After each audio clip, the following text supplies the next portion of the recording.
قبلہ مولانا سے سوال کرنا چاہتا ہے. پھر ان بچوں کو سوال بھی یاد کروائے گئے کہ آپ نے اٹھ کے یہ سوال پوچھا. یہ بات جنرل میرے ذہن میں آ گئی اور میں نے کہا کہ میں آپ تک یہ پہنچا دوں. یہ بات یہاں ریکارڈ ہے. جب قبلہ مولانا مودودی صاحب اسی دن سکول کے دورے میں پہنچے، ریہرسل کے مطابق اساتذہ نے بچوں کو کھڑا کیا جنہیں سوال یاد کروائے. پوری بچوں میں ایک بچہ تھا جسے سوال یاد نہیں کروایا تھا، ہاتھ اس کا پھر بھی بلند تھا. اب استاد پریشان ہو گئے کہ اس بچے کو تو ہم نے سوال یاد نہیں کروایا، اللہ تعالیٰ اب یہ بچہ کیا سوال پوچھ لے گا. اب استاد اشارہ کرے کسی طریقے سے بچے کو بٹھایا جائے. میں ابتدا میں بتا رہا ہوں مدرسوں کا فیض کیا ہوتا ہے، ذکر آل محمد میں بیٹھنے کا فیض کیا ہوتا ہے. وہ بچہ ہاتھ بلند کر رہا تھا، قبلہ مولانا مودودی کی نظر سیدھی اس بچے پہ پڑی. اب استاد اس بچے کو بٹھا، قبلہ مودودی نے کہا کوئی پوچھے نہ پوچھے، اس بچے کو کوئی یہ کیا پوچھنا چاہتا ہے، یہ کیا سوال کرنا چاہتا ہے. وہ بچہ خرامہ چلتا ہوا قبلہ مولانا مودودی کے سامنے آ کے کھڑا ہوا. قبلہ مولانا مودودی کے سامنے آ کے جب بچہ کھڑا ہوا، اب استاد پریشان، حال میں خاموشی کہ اللہ جانے اب یہ بچہ اتنے بڑے عالم دین سے کیا پوچھ لے گا. اس بچے نے بڑی معصومیت سے قبلہ مولانا مودودی کے پاس آ کر، قبلہ میں آپ سے صرف اتنا پوچھنا چاہتا ہوں، اللہ اس وقت کیا کر رہا ہے؟ اللہ اس وقت کیا کر رہا ہے؟ استاد نے بچے کا ہاتھ، یہ کوئی سوال ہے؟ علماء کرام سے پوچھ رہا، چل جا کے اپنی نشست پہ بیٹھ. استاد بچے کا ہاتھ پکڑ کے نشست پہ بٹھا رہا تھا. یہ طریق گواہ ہے، ہسٹری میں یہ واقعات لکھے ہوئے ہیں، یہ باتیں اور ریکارڈ ہے. بچے نے پیچھے مڑ کے مولانا مودودی کی طرف دیکھ کے کہا، اتنے بڑے مولوی کو اتنا بھی نہیں پتا کہ اللہ اس وقت کیا کر رہا ہے. قبلہ مولانا مودودی نے اپنی کرسی چھوڑ دی، بچے کے قریب جا کے استاد کے ہاتھ سے بچے کا بازو چھڑوایا، اپنے قریب لگا. اچھا بیٹا مجھے نہیں پتا، تجھے پتا ہے کہ اللہ اس وقت کیا کر رہا ہے. بچہ دے رہا، قبلہ آپ نے قرآن نہیں پڑھا، ان اللہ و ملائکۃ یصلون علی نبی، اللہ اس وقت آل محمد پہ درود پڑھ رہا ہے، اللہ اس وقت آل محمد پہ صلوات پڑھ رہا ہے. قبلہ مولانا مودودی نے پیشانی چوم کے کہا، بیٹا تجھے کس نے بتایا ہے؟ سینے کو چوڑا کر کے کہتا ہے، مذہب کا شیعہ ہو، قوم کا سید ہو.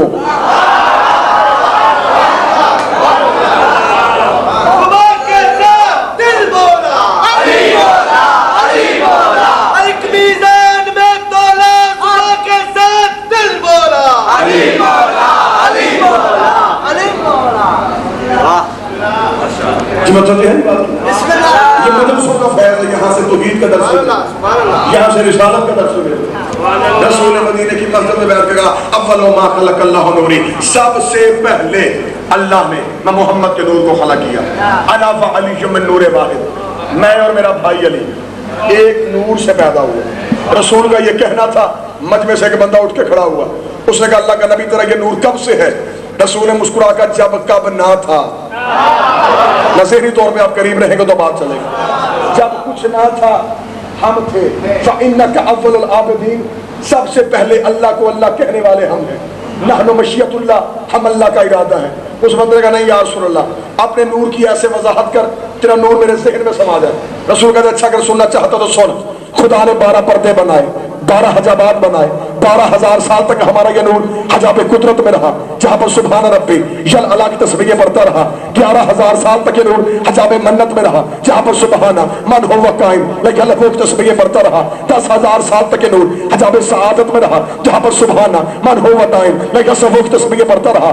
9,000 سال تک یہ نور حجاب عزت میں رہا، جہاں پر سبحان ذل عزت والجبار کی تسبیح پڑھتا رہا. 8,000 سال تک یہ نور حجاب کرامت میں رہا، جہاں پر سبحان من ہوا غنی عفت کی تسبیح پڑھتا رہا. 7,000 سال تک نور حجاب عزت میں رہا، جہاں پر سبحانہ ذل عزت والجبار کی تسبیح پڑھتا رہا. 6,000 سال تک نور حجاب رحمت میں رہا، جہاں پر سبحانہ ذل الرحیم العالی کی تسبیح پڑھتا رہا. 5,000 سال تک نور حجاب نبوت میں رہا، جہاں پر سبحانہ ذل من والمنان کی تسبیح پڑھتا رہا.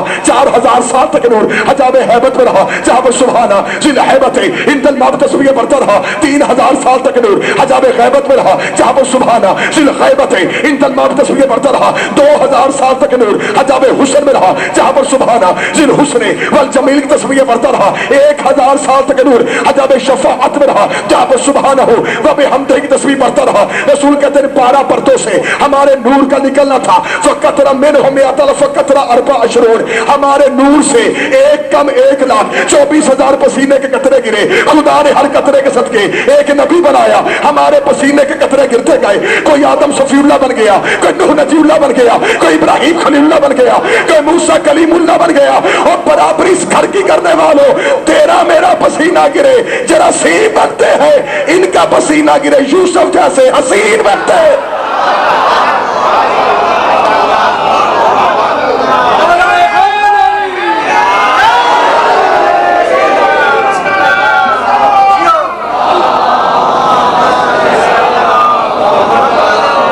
پسینے کے قطرے گرتے گئے، خدا نبی بناتا گیا. مقدس پردوں سے ہمارے مقدس نور کا نکلنا تھا، یہ طیب اور طاہر دریاؤں میں آ گیا. درہ زہد میں آیا، درہ زہد سے درہ کرم میں آیا، درہ کرم درہ تقوی میں آیا، درہ تقوی سے درہ جود میں آیا، درہ جود سے درہ سخا میں آیا، درہ سخا سے درہ عطا میں آیا. مقدس دریاؤں کو عبور کرتا کرتا یہ نور صلب آدم میں آیا. کہا کیا تھا نبی نے کہ میرا اور علی کا نور ایک ہے. رسول کہتا صلب آدم میں ہمارے نور کا آنا تھا. صلب آدم سے صلب شیس میں آیا، صلب شیس سے صلب انوش میں آیا، صلب انوش سے صلب کنان میں آیا، صلب کنان سے صلب محلائل میں آیا، صلب محلائل سے صلب بازر میں آیا، صلب بازر سے صلب ادریس میں آیا، صلب ادریس سے صلب خنوخ میں آیا، صلب خنوخ سے صلب مستلوشق میں آیا، صلب مستلوشق سے صلب ملک میں آیا، ملک سے صلب نوح میں آیا، صلب نوح سے صلب سام میں آیا، صلب سام سے صلب فخشد میں آیا، صلب فخشد سے صلب شالق میں آیا، صلب شالق سے صلب آبر میں آیا، صلب آبر سے صلب فالق میں آیا، صلب فالق سے صلب ارگو میں آیا، صلب ارگو سے صلب تارق میں آیا، صلب تارق سے صلب ابراہیم میں آیا، صلب ابراہیم سے صلب اسماعیل میں آیا، صلب اسماعیل سے صلب کدار میں آیا، صلب کدار سے صلب بنت میں آیا، صلب بنت سے صلب حمل میں آیا، صلب حمل سے صلب یس میں آیا، صلب یس سے صلب یمسئی میں آیا، صلب یمسئی سے صلب عاد میں آیا، صلب عاد سے صلب ادنان میں آیا، صلب ادنان سے صلب ماد میں آیا، صلب ماد سے صلب مدرکہ میں آیا، صلب مدرکہ سے صلب خزیمہ میں آیا، صلب خزیمہ سے صلب کنانہ میں آیا، صلب کنانہ سے صلب نظر میں آیا، صلب نظر سے صلب مالک میں آیا، صلب مالک سے صلب کام میں آیا، صلب کام سے صلب فہر میں آیا، صلب فہر سے صلب لوی میں آیا، صلب لوی سے صلب کام میں آیا، صلب کام سے صلب کلام میں آیا، صلب کلام سے صلب زید میں آیا، صلب زید سے صلب قسام میں آیا، صلب قسام سے صلب عبد مناف میں آیا، صلب عبد مناف سے صلب ہاشم میں آیا، صلب ہاشم سے صلب عبد المطلب میں آیا. رسول کہتے جب صلب عبد المطلب میں پہنچا یہ نور ایک تھا، صلب عبد المطلب میں پہنچ کے دو برابر حصوں میں تقسیم ہو گیا. ایک صلب عبداللہ میں چلا گیا، ایک صلب ابو طالب میں چلا گیا. جو صلب عبداللہ میں گیا محمد رسول اللہ بن گیا، جو صلب ابو طالب میں آیا علی ولی اللہ بن گیا.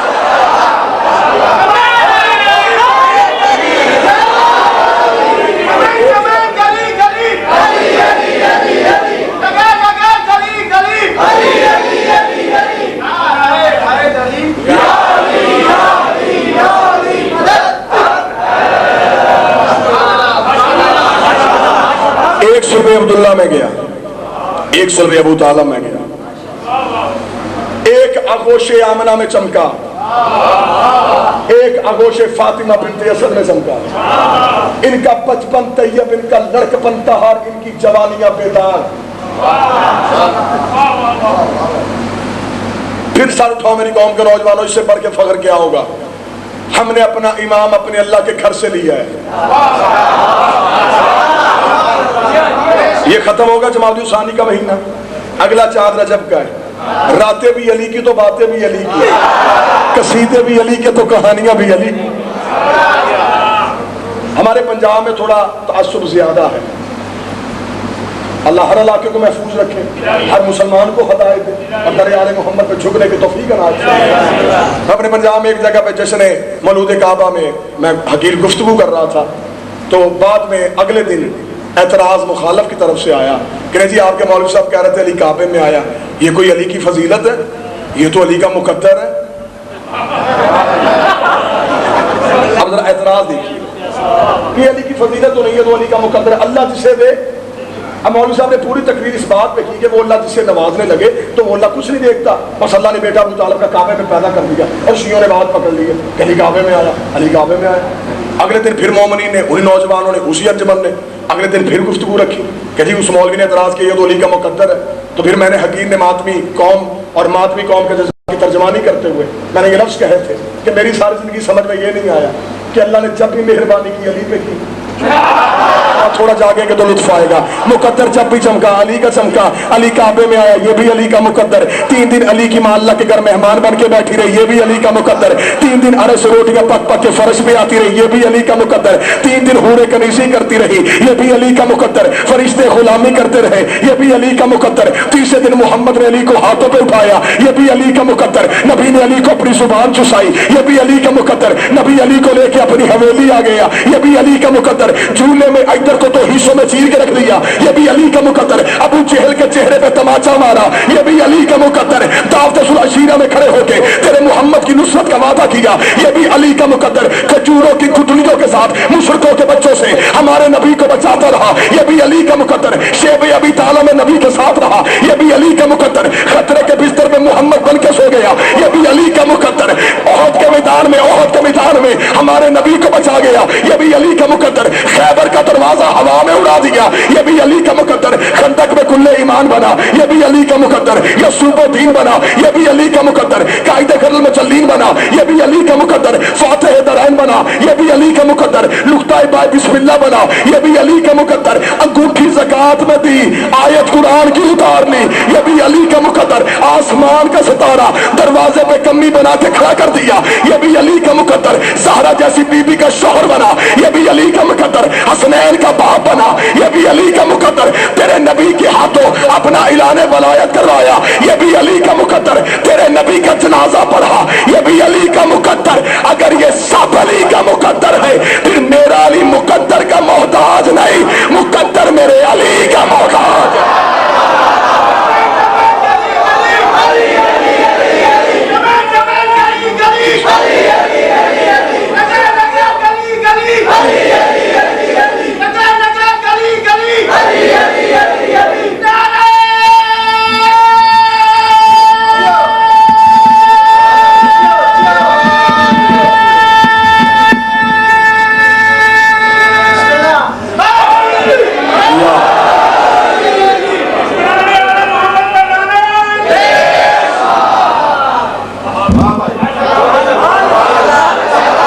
جو کرتا گیا وہ مقدر بنتا گیا.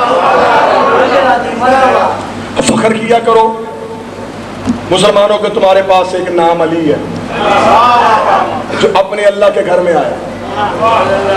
یہ غیر ملکی طاقتیں دہشت گرد عناصر کے ذریعے سے یہ پیغام پہنچانا چاہتی ہیں کہ شاید خود کو شملے ہوں گے تو علی ختم ہو جائے گا.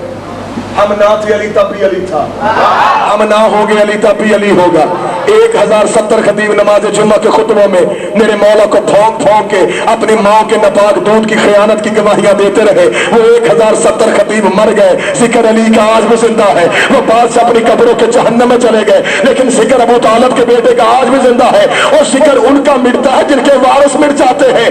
اس ذکر کا وارث کل بھی قائم تھا, اس ذکر کا وارث آج بھی قائم ہے.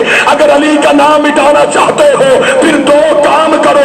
جب تک مسجد رہے گی علی پھر بھی ختم نہیں ہوگا, جب تک کعبہ رہے گا علی پھر بھی ختم نہیں ہوگا, جب تک کعبہ رہے گا علی کی ولادت یاد آئے گی, جب تک مسجد رہے گی علی کی شہادت یاد آئے گی.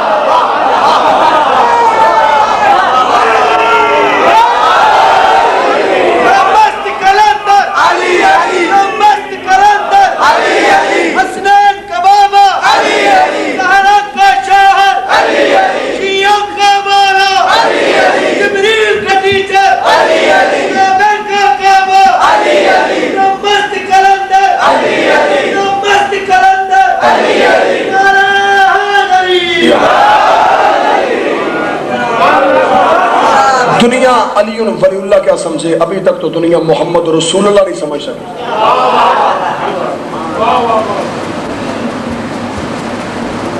یہ علی رسول کے قدموں میں بیٹھ کے کہا انا عبد من عبید محمد, میں نبی کے غلاموں میں سے ایک غلام. ابھی تک تو دنیا محمد رسول اللہ کو مکمل طور پہ نہیں سمجھ سکی.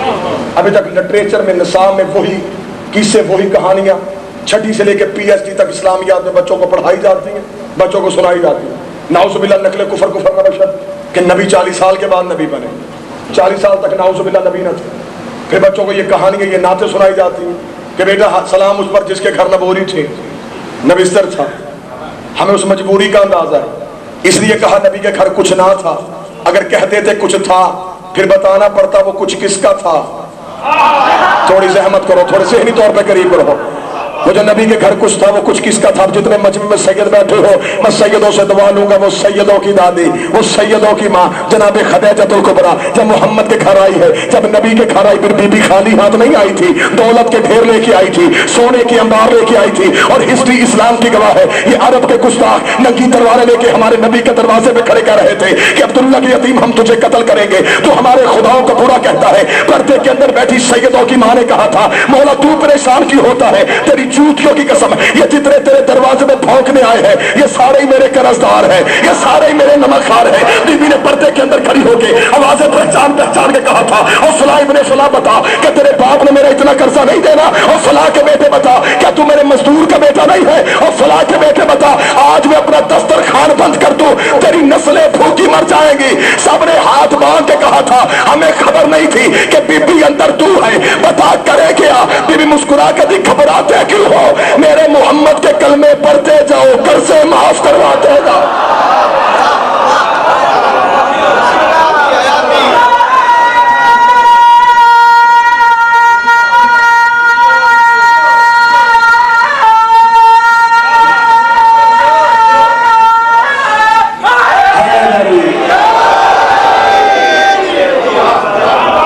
اتنی بڑی رئیست یہ سیدوں کی ماں.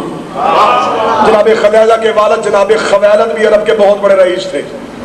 اور جب یہ بی بی ہمارے نبی کے گھر آئی ہے تو قریش کی عورتوں نے آ کے بی بی کو تانا دیا تھا. اور عربی میں ایک شعر پڑا جس کا ترجمہ یہ تھا کہ خدیجہ تجھے نہیں پتا تیرا باپ خویلد اتنا امیر تھا کہ اس کے سر کا شملہ عرش کو چھوتا تھا, اور تو یتیم عبداللہ کے گھر آ گئی ہے. اس وقت بی بی ہمارے نبی کی نالین صاف کر رہی تھی. بی بی نے شیر کا جواب شیر میں دیا تھا. کیا کہا تم نے؟ کہا تھی ہم نے یہ کہا تیرا باپ خویلد اتنا امیر تھا اس کے سر کا شملہ عرش کو چھوتا تھا. میری ساری تقریر قربان بی بی تیری شہزادی کنین تیرے ایک جملے پہ. بی بی دیکھ دی باپ میرا اتنا امیر تھا کہ اس کے سر کا شملہ عرش کو چھوتا تھا, جس کی کنیز بن کے بیٹھی ہوں اس کے جوتے عرش کو چھوتے ہیں.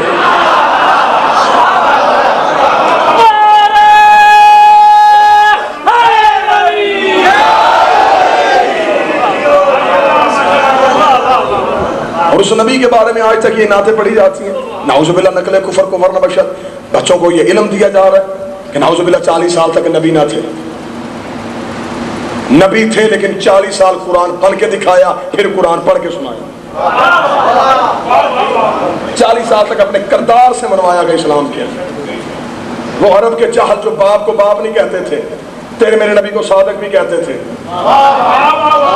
امین بھی کہتے تھے, اپنے کردار سے رسول نے منوایا. اور آج مسلمان جب تک حرمت رسول کے لیے اکٹھے نہ ہوں گے, پھر ڈنمارک یا ناروے میں اگر توہین ہوتی ہے یا انٹرنیٹ پہ ہمارے نبی کے خاکے شائع ہوتے ہیں, جب تک تمہارا اپنا قبلہ درست نہیں ہوگا, مغرب سے اچھائی کی امید نہ رکھو.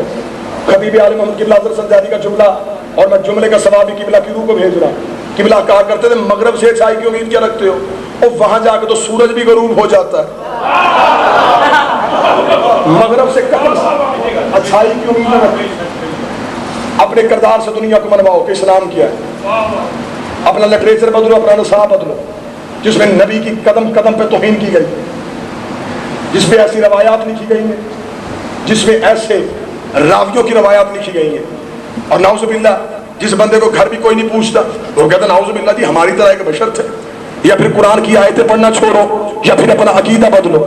مسلمان سارے کے سارے قرآن میں کیا پڑھتے ہیں؟ اِنَّا أَنزَلْنَاهُ فِي لَيْلَةِ الْقَدْرِ وَمَا أَدْرَاكَ مَا لَيْلَةُ الْقَدْرِ. بے شک ہم نے قرآن کو قدر کی رات میں بھیجا. اور اللہ کہتا تمہیں کیا پتا, تم کیا جانو یہ قدر کی رات کیا ہے. لَيْلَةُ الْقَدْرِ خَيْرٌ مِنَ أَلْفِ شَهْرٍ, یہ قدر کی رات 1000 مہینوں سے افضل ہے. مسلمان سارا سال اپنے بچوں کو بتاتے ہیں بیٹا پورا سال نماز نہ پڑھ سکو, رمضان کی آخری 10 راتوں میں ایک رات ہے جو قدر کی رات ہے, جو توبہ کی رات ہے, جو مغفرت کی رات ہے, جو معافی کی رات ہے. اور پتہ کسی کو بھی نہیں ہے کہ وہ رات کون سی ہے. کوئی 19ویں ڈھونڈتا ہے, کوئی 21ویں ڈھونڈتا ہے, کوئی 23ویں میں, کوئی 25ویں میں. میرے مولا تو قدر کی رات کا پتہ ہی بتا دیتا. فرمایا اگر قدر کی رات کا پتہ بتا دیتا پھر قدر کی رات کی قدر ہی نہ رہتی. تمہیں تلاش کرنی پڑے گی. انہی راتوں میں ایک رات ہے جس رات کو قرآن اترا تھا, تمام علماء اسلام بچوں کے کہتے ہیں کہ اس رات کی نمازیں 1000 مہینوں کی نمازوں سے افضل ہو جاتی ہے، اس رات کی عبادت 1000 مہینوں کی عبادت سے افضل ہو جاتی ہے۔ میں علماء اسلام سے پوچھنے کا حق رکھتا ہوں کہ اس رات کی برابری باقی راتیں کیوں نہیں کرتی؟ جواب ایک ہی ملتا ہے کہ اس رات میں قرآن اترا تھا، اس رات میں قرآن اترا تھا۔ پھر میری سمجھ میں نہیں آیا کہ جس رات میں قرآن اترے وہ رات باقی راتوں جیسی نہیں، تو جس ذات میں قرآن اترے۔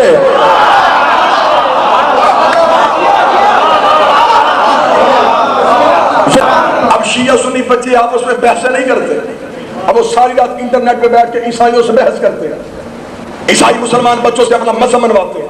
عیسائی کہتے ہیں مسلمانوں تمہارا قرآن کہتا ہے کہ ہمارا عیسیٰ 3 دن کا بولا، اور یہ قرآن ہے۔ جب مریم کی قوم نے کہا مریم تو ایسی نہ تیرا باپ ایسا، یہ بغیر شوہر کے بیٹا کہاں سے لے آئی؟ پھر 3 دن کا تڑپ کے عیسیٰ بولا انی عبداللہ اتانی الکتاب وجعلنی نبیّا، میں اللہ کا بندہ ہوں، کتاب لے کے آیا ہوں، نبی بن کے آیا ہوں۔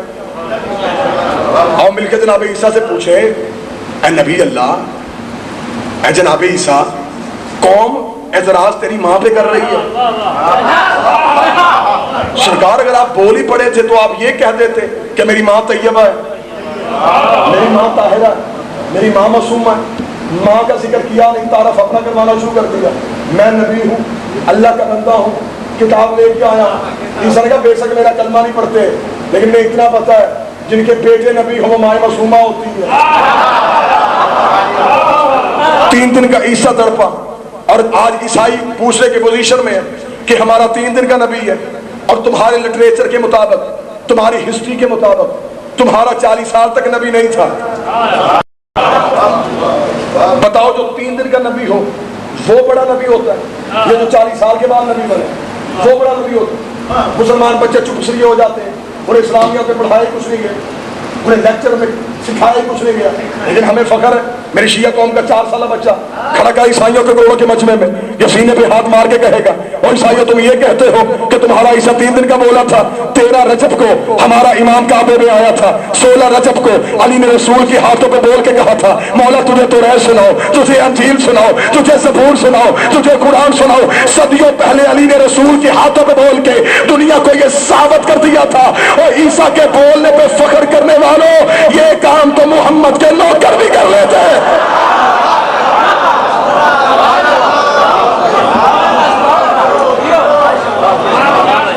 آج بھی عزت اسلام کی چاہتے ہو تو عزت نبی کی کرنا سیکھو۔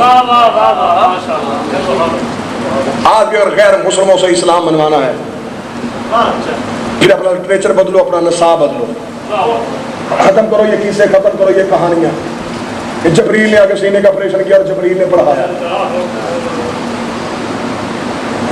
یا پھر اپنا لٹریچر بدلو یا پھر درود تاج بدلنا پڑے گا۔ درود تاج میں کیا پڑھا جاتا ہے؟ فَاللَّهُ عَاصِمُهُ وَجِبْرِيلُ خَادِمُهُ، جبریل تیرا نوکر ہے۔ اگر جبریل نوکر ہے پھر نوکر کی جرت کیا کہ سردار کو پڑھائے؟ تھوڑی آپ زحمت کریں گے۔ مجھ سے بہت زیادہ پڑھے لکھے بھائی تشریف فرمائے، مانتا میں بھی ہوں کہ ٹھیک ہے، اس کا استدلال مسلمان اس طرح دیتے ہیں کہ جی جبریل نے کہا اقرا پڑھ۔ ہر چیز کے 2 رخ ہوتے ہیں، ایک پازیٹیو ایک نیگیٹو۔ مسلمانوں نے اس سے منفی سوچ لی ہے کہ رسول جناب جبریل نے کہا یا رسول اللہ پڑھ۔ میں اس کی مثال دوں گا، بات آسان ہو جائے گی، جو مجھ جیسے تھوڑے کم پڑھے لکھے ہیں ان تک بھی میرا پیغام پہنچ جائے گا کہ اب تو ماشاءاللہ تعلیم عام ہوگی، آپ کو ہر گلی میں 2-4 انگلش میڈیم سکول ملیں گے۔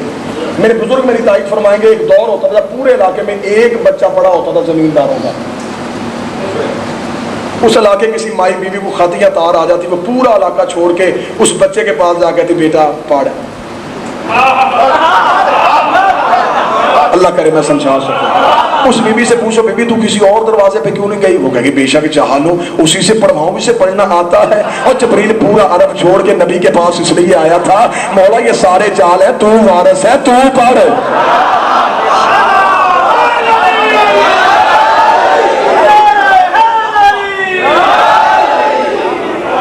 خدا نے نسلوں کو بتاؤ کہ اسلام پہ احسان کس کا ہے؟ وہ سیدوں کی ماں کتنی بڑی تاجرہ تھی، یہ سیدوں کی ماں جناب خدیجہ الکبریٰ۔ اجازت ہے میں تھوڑی بات میں سمجھ کتنی بڑی تاجرہ تھی یہ سیدوں کی ماں۔ طریق کہتی ہے بی بی خدیجہ کا جب تجارت کا قافلہ گھر سے نکلتا آخری اونٹ مکے سے نکل رہا ہوتا تھا اور پہلا اونٹ یمن میں داخل ہو رہا ہوتا تھا۔ 80,000 اونٹ جس کے ایک وقت میں تجارت کرتے تھے، جس کے نوکروں کے خیموں کے رسے بھی سونے کے ہوتے تھے، جس کی کنیزوں کی کمر کی پیٹیاں بھی سونے کی ہوتی تھی۔ تاریخ طبری اٹھا کے دیکھ لو، ہسٹری اسلام کی اٹھا کے دیکھ لو، کتنی بڑی تعداد تھی یہ سیدوں کی ماں۔ طریقہ دی بی بی خدیجہ کا رات کی طریقے میں قافلہ گھر سے نکلتا، عرب کے چور لٹیرے رستے میں کھڑے ہو گئے، تجارت کا سامان لوٹ لیتے۔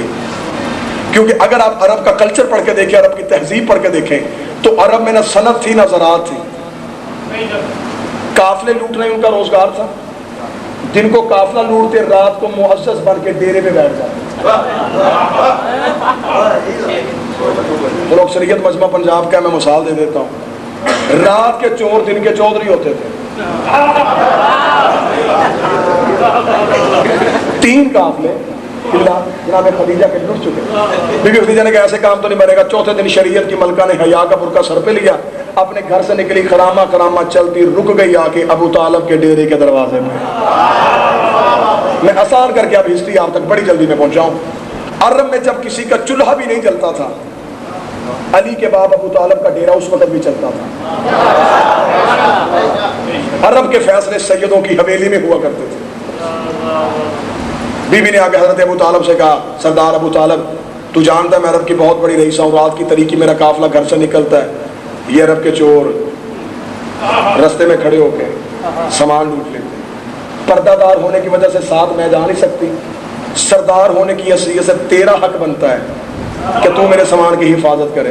حضرت ابو طالب نے ایک لمحہ سوچے بغیر کہ خدیجہ مطمئن ہو کے گھر چلی جا، آج کے بعد تیرا سامان کوئی نہیں لوٹتا۔ مطمئن ہو کے گھر چلی جا، آج کے بعد تیرا سامان کوئی نہیں لوٹے گا۔ جناب خدیجہ چند قدم پیچھے ہٹی، جناب خدیجہ کے نوکر نے آگے بڑھ کر، بی بی اس نے کہہ دیا اور تو نے مان لیا؟ بی بی تو نے اس سے پوچھا تو ہے نہیں، کوئی محافظ بھیجے گا، کوئی تلواریں دے کے بندے بھیجے گا، ہمارے قافلے کا رستہ تبدیل کروائے گا، طریقہ اس نے بتایا نہیں اور تو بھی جا رہی ہے۔ جناب خدیجہ نے کہا تجھے نہیں پتا ہے، وہاں یہ عرب کا گھر ہے، یہ جو کہہ دیتے ہیں وہ ہو جاتا ہے۔ وہ اس گھر کے تو بچے بھی جھوٹ نہیں بولتے۔ یہ عرب کا سردار ہے، حاجیوں کو پانی پلانے والے یہ ہیں، کعبے کی چابیاں ان کے گھر ہیں، یہ جو کہہ دیتے ہیں وہ ہو جاتا ہے۔ جناب خدیجہ مطمئن ہو کے اپنی حویلی واپس آئی۔ ہسٹری یہ کہتی ہے، میں آسان کر کے آپ تک پہنچا رہا ہوں، کہ حضرت ابو طالب نے اپنے نوکر کو، ان سارے عرب کے سرداروں کو میرے ڈیرے پہ بلا۔ سارے اکٹھے ہو گئے، ابو طالب کے ڈیرے پہ آئے۔ حضرت ابو طالب نے کہا آج وہ خویلد کی بیٹی خدیجہ آئی تھی، اس نے شکایت کی ہے کہ اس کا کوئی سامان لوٹتا ہے۔ کون لوٹتا ہے؟ اب کبھی چور بھی پچھے آدمی مانا کہ میں چور ہوں۔ اب سب چپ تھے۔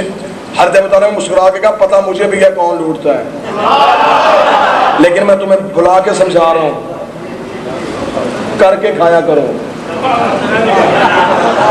ہاتھ سے محنت کر کے کھایا کرو۔ ایک بندے نے کہا ابو طالب تو نے کہہ تو دیا، مشورہ تو نے دے دیا، پہلے بتا عرب میں کوئی کاروبار ہے، کریں کیا؟ حضرت ابو طالب نے ایک لمحہ سوچے بغیر کہا حکمت ایک علی کے باپ کی زندگی قربان کرو ابو طالب تیری جوتی کی نوک پہ۔ حضرت ابو طالب دیکھ کہنے لگے اچھا قریش والوں کیا کہتے ہو، میں تمہاری کاروبار میں خدیجہ سے حصے داری کروا دوں، اس بی بی سے تمہاری حصے داری پارٹنرشپ کروا دوں؟ دیکھا تو اس سے حصے داری؟ ابو طالب جانے دے، مذاق کر رہا ہے، وہ عرب کی اتنی بڑی رئیس ہے، ہمارے گھر ایک وقت کھانے کو ہوتا ہے، ایک وقت نہیں ہوتا۔ بزرگ بے شک چپ رہنا، لیکن نوجوان سر اٹھاؤ۔ علم معاشیات کا، علم اکاؤنٹس کا سب سے پہلا قانون بنانے والا علی کا باپ ابو طالب تھا، اور آج بھی دنیا کی اسلامی بینکیں علی کے باپ کے بنائے ہوئے قانون پہ چل رہی ہیں۔ حضرت ابو طالب نے مسکرا کر میں کون سا کہہ رہا ہوں، تم بہت زیادہ مال لے کے آؤ، جس کے گھر ایک اونٹ ہے ایک اونٹ لے آئے، جس کے گھر ایک گھوڑا لے آئے، جس کے گھر ایک بکری ہے ایک بکری لے آئے، جس کے گھر کچھ بھی نہیں ایک مٹھ چوکی لا کے خدیجہ کے مال میں رکھ دو، جب تجارت کا قافلہ واپس آئے جس کا ایک اونٹ ہے 2 لے لینا، جس کے 2 اونٹ ہے 4 لینا، جتنا دو گے گھر بیٹھے اتنا منافع۔ مطلب ہے بات کی جانا، اجازت ہے نا بات کرنے، جتنا دو گے گھر بیٹھے اتنا منافع ملے گا۔ عرب میں ایسا کاروبار زندگی میں کسی نے سوچا ہی نہیں تھا۔ ابو طالب کرنا بھی کچھ نہیں اور مال بھی دگنا۔ ابو طالب نے کہا ہاں نہیں اب لطف مجھے بھی نہیں آئے گا، کراچی والوں اب میں طریقے کے دھاندلی سے پردہ اٹھاؤں گا۔ اب یہاں مورخ نے تھوڑا اختلاف کیا، اب یہاں مورخ نے واقعے کو تھوڑا غلط رنگ دیا، لکھا اس نے اس واقعے کو ضرور ہے لیکن اس نے جو میں نے پہلے کہا ایک پازیٹیو ہوتا ہے ایک نیگیٹو ہوتا ہے. اس نے اس واقعے کو غلط رنگ دے کے پیش کیا کہ جی فلاں بندہ گھر پہ گیا, اس نے دیواروں پہ ہاتھ مارے, کچھ نہ بچے, جو تھا اللہ کی راہ میں دے دیا, جو تھا اللہ کی راہ میں دے دیا, جو تھا اللہ کی راہ میں دے دیا. فلاں بندے نے 18 کنویں اللہ کی راہ میں دے دیے, فلاں بندے نے پورا گھر اللہ کی راہ میں دے دیا. شیعہ مرتا مر جاتا ہے, علم عباس کی جھوٹی قسم نہیں دیتا. میں تمہاری داد کے تمہارے نعروں کے لیے علم عباس کی جھوٹی قسم تو نہیں دے سکتا, مجھے عزت عباس کی قسم ہے. میں ہسٹری کا سامن ہو کے کہہ رہا ہوں کہ کسی نے اللہ کی راہ میں نہیں دیا تھا, جس نے بھی دیا تھا دگنا کروانے کے چکر میں دیا تھا.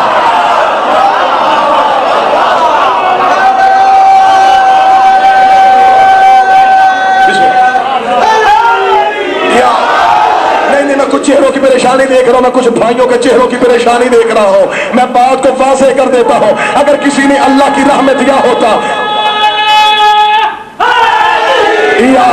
اگر کسی نے اللہ کی راہ میں دیا ہوتا, وہ اللہ تو وہ ہے جو کسی کا قرضہ رکھتا ہی نہیں. وہ اپنے قرآن میں ذکر کر دیتا ہے کہ فلاں نے میرے دین پہ اتنا دیا تھا, فلاں نے میرے دین پہ اتنا دیا تھا. اگر تو کہ کس کا ذکر ہے, میں تجھے گھر دکھاتا ہوں, لا قرآن منبر پہ سید روٹیاں 3 دیتے ہیں, آیتیں 15 ادھار لیتے ہیں.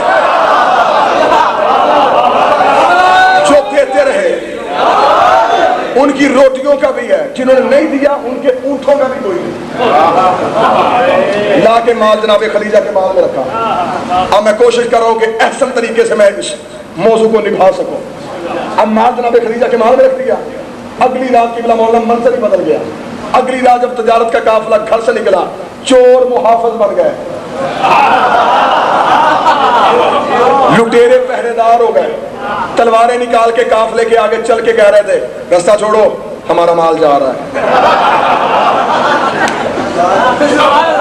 حکمت ایک ابو طالب کی کہ چور حفاظت میں معمول ہو گئے. طریق یہ کہہ دیا, بی بی خدیجہ کا قافلہ گیا تجارت کی, واپس آیا 80,000 طلائی دینار, 80,000 سونے کے دینار. بی بی خدیجہ کو پہلے سے زیادہ منافع ہوا. نوکروں نے آ کے بی بی کو حساب دیا, بی بی سامان بھی کسی نے نہیں لوٹا, 80,000 سونے کے دینار پہلے سے زیادہ منافع ہوا. 80,000 بی بی نے اپنے برقعے پہ لیے, واپس آ گئی ابو طالب کے ڈیرے کے دروازے پہ. سامنے مسند پہ بیٹھا ہوا تھا علی کا شریف ترین باپ. آگے کہتی ہے ابو طالب تیری سوچ کو سلام, ابو طالب تیری حکمت کو سلام, ابو طالب تیرے فہم و فراست کو سلام. عرب کے جہلوں میں تو اتنا ذہین شخص ہے, تو نے ایک فیصلہ کیا, یہ چوری جیسی لعنت سے بچ گئے اور میرا مال بھی بچ گیا. یہ 80,000 سونے کے دینار مجھے پہلے سے زیادہ منافع ہوا ہے, کیونکہ میں عرب کے رئیس کی بیٹی ہوں, کیونکہ میں عرب کی بہت بڑی رئیسہ ہوں. اس مال پہ اپنا حق نہیں سمجھتی, یہ تیری سوچ کا صدقہ ہے, لہٰذا میں تجھے دینے آئی ہوں. یہ کہہ کے بی بی نے 80,000 طلائی دینار ابو طالب کے قدموں میں رکھنے شروع کر دیے. اس علاقے والوں شاید میں سمجھا ہی نہیں سکا یہ دور کون سا تھا جب لوگ ایک وقت کی روٹی کو ترسا کرتے تھے. 80,000 طلائی دینار ابو طالب کے قدموں میں رکھا. ابو طالب مسکرا کے بی بی غلط دروازے پہ آ گئی ہے, تجھے نہیں پتا ہم اجرت لے کے احسان نہیں کرتے, ہم پیسے کے لالچ میں احسان نہیں کرتے. سردار یہ ہے, بی بی وہ بھی کم نہیں, رکھتا یہ نہیں, اٹھاتی وہ نہیں. درمیان میں توحید اتر آئی. ابو طالب دیکھ کہتے خدیجہ کا کرنا چاہتی ہے تو ایک کام کر دے. ابو طالب بتا, حکم کر, درہم چاہیے, دینار چاہیے, جائیداد چاہیے, منہ سے مانگ, تیرا احسان بہت بڑا, کیا چاہیے؟ ہر جب طالب مسکرا کے نہیں چاہیے کچھ نہیں, بس اتنا کام کر, بھتیجا میرا جوان ہے, میرے بڑے بھائی عبداللہ کا بیٹا ہے, نام اس کا محمد ہے, اگلا جو تیرا تجارت کا قافلہ جائے اس میں میرے محمد کو ساتھ لے جانا. ٹھیک ہے, اپنے بھتیجے کو صبح لے کے میرے محل آ جا. اگلی صبح خدیجہ کے محل کے دروازے پہ سرکار ابو طالب سے ماپ کا کے رکنا تھا. ایک وقت میں خدیجہ بی بی کے محل میں 2 چاند طلوع ہو گئے. ابو طالب اور نبی کے چہرے کی نورانی کرنوں نے خدیجہ کے محل کو منور کر دیا. بی بی اپنے بستر شرافت سے تڑپ کے اٹھی, حریر اور اندیب کے پردوں کو پیچھے ہٹا کے دیکھا. بچپن میں جسے خواب میں دیکھا کرتی تھی مجسم محمد کی صورت میں دروازے پہ نظر آ گئی. خوش ہو گئی سیدوں کی ماں, خوش ہو کے آ گئی. ابو طالب یہ تیرا بھتیجا؟ ہاں یہ ہے میرا بھتیجا. بابا بڑی جلدی کرو. چند قدم بی بی پیچھے ہٹی, اپنے ذاتی نوکر, پرائیویٹ ترین نوکر میسرا کو قریب لایا. میسرہ کو قریب بلا کے بی بی دیکھا دی میسرہ یوں تو میرے ہزاروں نوکر ہیں میسرہ لیکن جتنا اعتماد مجھے تجھ پہ ہے مجھے کسی اور پہ نہیں ہے میسرہ میں تجھے ایک بہت اہم ذمہ داری دے کے بھیج رہی ہوں میسرہ تو نے قافلے کے ساتھ جانا ہے لیکن تو نے قافلے کو یوں کام نہیں کرنا اگر تو تجھے کہے تو کہنا مجھے مالکن کا حکم ہے میں نے کام کوئی نہیں کرنا میسرہ دیکھا بی میں نے کرنا کیا ہے بی بی دیکھا دی میسرہ تیرا صرف ایک ہی کام ہے تو نے ابو طالب کے اس بھتیجے کے ساتھ سایہ بن کے رہنا ہے سایہ بن کے رہنا ہے سایہ بن کے رہنا ہے اور مجھے واپس آ کے بتانا ہے اس کا اٹھنا کیسا ہے اس محمد کا بیٹھنا کیسا ہے اس محمد کا چلنا کیسا ہے اس کا کردار کیسا ہے اس کا معیار کیسا ہے اس کی گفتار کیسی ہے اس کی رفتار کیسی ہے اس کی ذہنیت کیسی ہے اس کی شخصیت کیسی ہے میسرہ سایہ بن کے چلے جا میسرہ نے ایک نظر پیغمبر کو دیکھا ایک نظر خدیجہ کو دیکھا بی بی اس کا سایہ بنا رہی ہے جس کا اپنا سایہ خدا نے نہیں بنایا اور شیعہ سنی تمام نے لکھا اور تمام نے مانا کہ ہمارے نبی کا سایہ نہیں تھا بے شک ہمارے نبی کا سایہ یا بندے سے آگے چلتا ہے یا پیچھے چلتا ہے اللہ نے کہا میں گوارا ہی نہیں کرتا میرے نبی کا سایہ بھی نبی سے آگے چلے مجھ سے بہت زیادہ پڑھے لکھے اور سیرت چہرے مجھے نظر آ رہے ہیں مجھے بول کے بتاؤ سایہ ہے کیا بندے کی اپنی شبیہ جو عکس بھر کے زمین پہ نظر آتی ہے اللہ کہتا میں گوارا نہیں کرتا میرے محمد کا سایہ بھی محمد سے آگے چلے اب کراچی کا چنا ہوا مجمع مجھے بول کے بتاؤ جس پیغمبر کا اپنا سایہ اللہ نبی کی آگے برداشت نہیں کرتا اب جو بندہ نماز پڑھائے وہ آگے کھڑا ہوتا ہے جو پڑھے وہ پیچھے کھڑا ہوتا ہے جس کا اپنا سایہ اللہ محمد کے آگے برداشت نہیں کرتا اسے کوئی امتی آگے کھڑا ہو کے نماز کیسے پڑھا سکتا میرے اللہ پیچھے بنا دے فرمایا نہیں پیچھے چلنے میرے نبی کے صحابی کسی صحابی کے قدم بھی پیغمبر کے سائے پہ ہے میں اللہ برداشت نہیں کرتا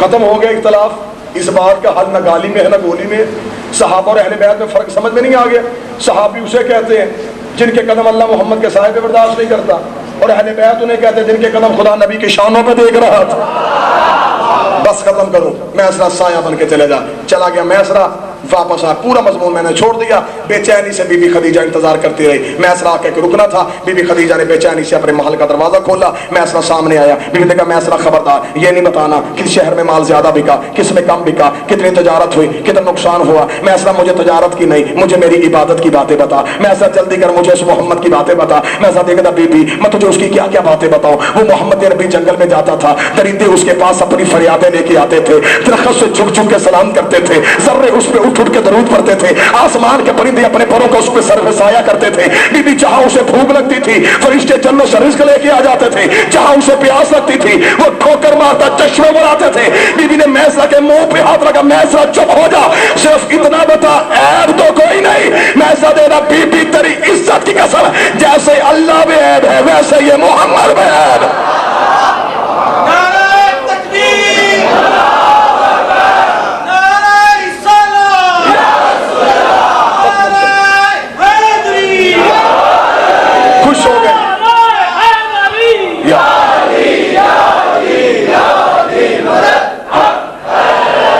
خوش ہو گئی سیدوں کی ماں خوش ہوگا میسرہ 100 اونٹ سونا طریقے تبری 100 اونٹ سونا 80 اونٹ چاندی یمن کی ساری جائیداد تیری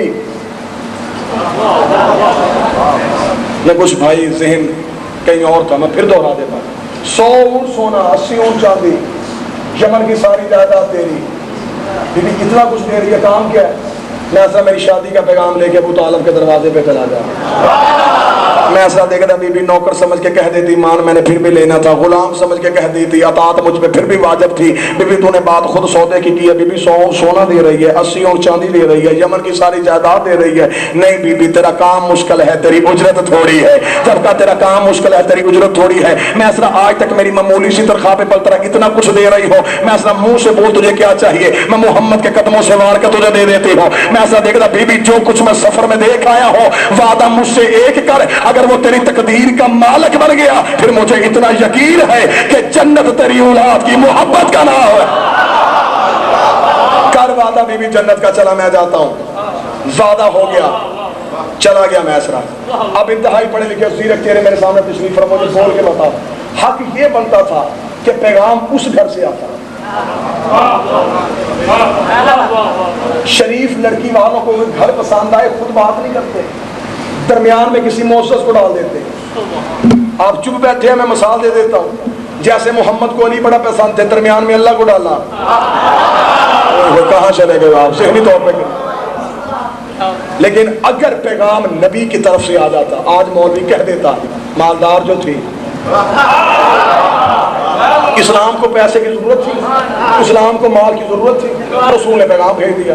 اللہ کا خدیجہ نہیں, میں نبی کے کردار پہ تہمت برداشت نہیں کر سکتا, پیغام تو بھیج. میرے اللہ میں عورت ہوں, میری انا ہے, میرا مزاج ہے, میرا بھرم ہے, میں عورت ہو کے پیغام بھیجوں. کراچی والوں جملہ اچھا لگے تو بولنا, دکھ ہوگا مجھ اس بندے پہ جو محنت سن کے نہیں بولے گا. جناب خدیجہ نے کہا میرے اللہ میں عورت ہوں, عورت ہو کے پیغام بھیجو. خدا نے کہا خدیجہ میں وعدہ کرتا ہوں میں تیری احسان کا بدلہ دوں گا, میں تیری نیکی کا بدلہ دوں گا. میرے اللہ تو احسان کا بدلہ کیا دے گا؟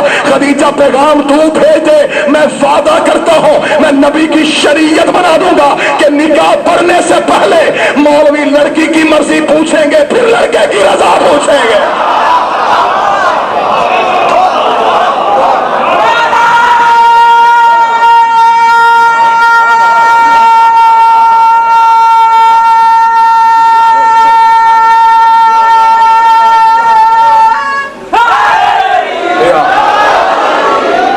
اور یہ اللہ نے انعام دیا ہے بی بی خدیجہ. بس آ گیا شادی کا دن, چلا گیا پیغام اس گھر پہ. اس بی بی کی عزت کو کم کرنے کے لیے مولوی نے کہنا اور لکھنا شروع کر دیا کہ نعوذ باللہ یہ بی بی بیوہ تھی, یہ واحد بی بی ہے. اب جملہ میں, کیونکہ دادا استاد کی بلا مبلغ اعظم مولانا اسماعیل کہا کرتے تھے جس بات میں دم ہو وہ زور سے نہ بھی کی جائے تو اچھی رہتی ہے. اس بات میں زور ہو وہ بے شک زور سے نہ کی جائے. اس بی بی کی عزت کو کم کرنے کے لیے کہا یہ بی بی بیوہ تھی. فہد امہات المومنین میں یہ بی بی ہے جس کے دروازے پہ محمد دلہا بن کے گیا ہے, ڈولی لے کے آیا. 10 ربیع الاول کا دن تھا, ابو طالب کے گھر سے نبی کی برات نکلی. کتنی خوبصورت تھا وہ برات کا منظر کہ یاسین کا صحرا, مزمل کی مہندی, طٰہٰ کی لڑیاں, انما یرید اللہ کی چادر, انما ولیکم اللہ کی انگوٹھی, قل اعوذ برب الفلق کی تھونی, تاکہ کسی بد نظرے کی نظر نہ لگ جائے. ابو طالب نبی کا ہاتھ پکڑ کے کہہ رہے تھے اے رب کے گستاخو, اپنے دروازے کھول کے دیکھو, عبداللہ کے یتیم کی نہیں کائنات کے سردار کی بارات جا رہے. برات بی بی کے دروازے پہ پہنچی. بی بی کے دروازے پہ برات کا آنا تھا. براتیوں میں کہیں ابراہیم تھا, کہیں اسماعیل تھا. استقبال کرنے والیوں میں کہیں مریم کھڑی تھی, کہیں آسیہ کھڑی تھی, کہیں حوا کھڑی تھی. برات کو بٹھایا گیا, کچھ برات کو کھلایا گیا. اب جو لفظوں سے پیار کرنے والے لوگ ہو, ادب سے محبت کرنے والے چہرے تشریف فرمائیں. جب میں اس جملے پہ آیا تو میں نے کہا میں کیا پڑھا کروں کہ کیا کھلایا گیا. تحت النفسی میں کون سا سجدہ ہے جو بی بی کو کیا جائے؟ تو مجھے بہت زیادہ پڑھے لکھے قبلہ مولانا دعا لوں گا اور مجمع سے داد لوں گا. پھر میرے ذہن میں یہی بی بی نے عطا کیا. سارے جہاں کو کھلانے والوں نے خدیجہ کے گھر سے کھایا, پورے جہاں کو کھلانے والوں نے خود اس بی بی کے گھر سے کھایا.